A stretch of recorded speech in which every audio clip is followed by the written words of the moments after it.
Justice, preservation, and a vision for a better tomorrow. Mr. Milind Kanwalkar has dedicated his life to these ideals. As the founder of Me Vasaikar, he's committed to bringing justice to the people of Vasai. He stands as a pillar of fairness, transparency, and action. But his mission doesn't stop there. Deeply connected to his homeland, he works tirelessly to keep Vasai lush and green, striving to preserve its natural beauty, rich flora, and diverse fauna for generations to come. Milind Kanwalkar is not just a changemaker, he's a protector of Vasai's soul, ensuring that both its people and its environment thrive in harmony. Today, we honor his courage, commitment, and relentless fight for justice and sustainability. माणूस जो आहे ना हा आपल्या हक्काविषयी अत्यंत जागरूक आहे. म्हणजे अन्यायाविरुद्ध लढणारा, कारण माणसाला जी बुद्धी आणि सगळं जे दिलेलं आहे परमेश्वराने, जे काय इतर प्राण्यांपेक्षा वेगळं आहे, त्याच्यामुळे तो सातत्याने लढणारच आहे अन्यायाविरुद्ध. फक्त सर्कमस्टन्सेस असे तयार होतात की कुठेतरी त्याचा अर्थार्जन ते पहिला प्रायोरिटी येते, कुठेतरी त्याचं शिक्षण ही दुसरी प्रायोरिटी येते, कुठेतरी आजूबाजूचं सराउंडिंग ही तिसरी प्रायोरिटी येते, की चौथी येते प्रशासन. प्रशासनाबरोबर लढतानाची माहिती, त्याचं कायद्याचं ज्ञान किंवा काय आमचे अधिकार आहेत ह्याची माहिती नसल्यामुळे माणूस नाईलाजाने कुठेतरी अन्यायाविरुद्ध लढायला मागे असलेला आपल्याला बघायला मिळतो. नमस्कार, माझं नाव मिलिंद वामन खानोलकर. माझा जन्म वसईत झाला. माझ्या आयुष्यात जे माझ्यावर संस्कार झाले ते माझ्या आईचे आणि वडिलांचे. कारण आई स्वातंत्र्य सैनिक असल्यामुळे तिच्याकडून जे मला काही संस्कार मिळाले त्यातून मी घडत गेलो.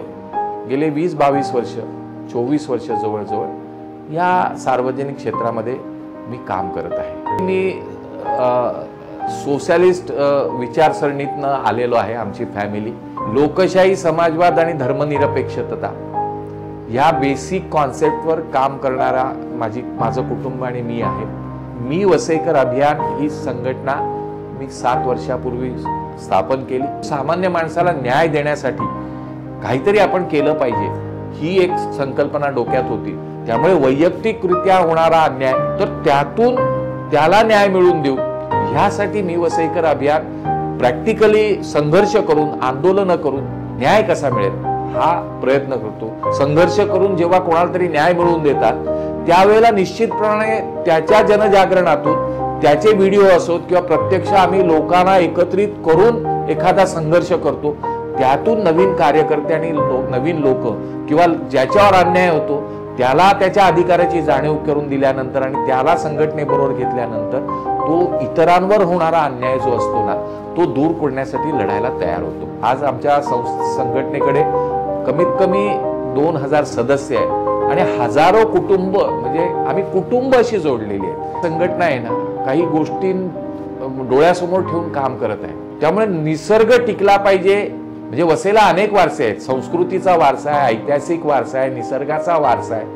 हे सगळं टिकलं पाहिजे ह्यासाठी आमची सर्वात मोठी प्रायोरिटी आहे. सराउंडिंग चांगलं असेल तर माणूस सशक्त होईल, विचार करायला लागेल, त्याला आनंद असेल त्याच्या जीवनात आणि नंतर तो संघर्षाला तयार होईल. आणि निसर्ग झाल्यानंतर माणसाला जगण्यासाठी काय अडचणी आहेत, मग ते भारतीय संविधानाने जे अधिकार दिलेले आहेत ते अधिकार कुठेतरी नाकारले जातात.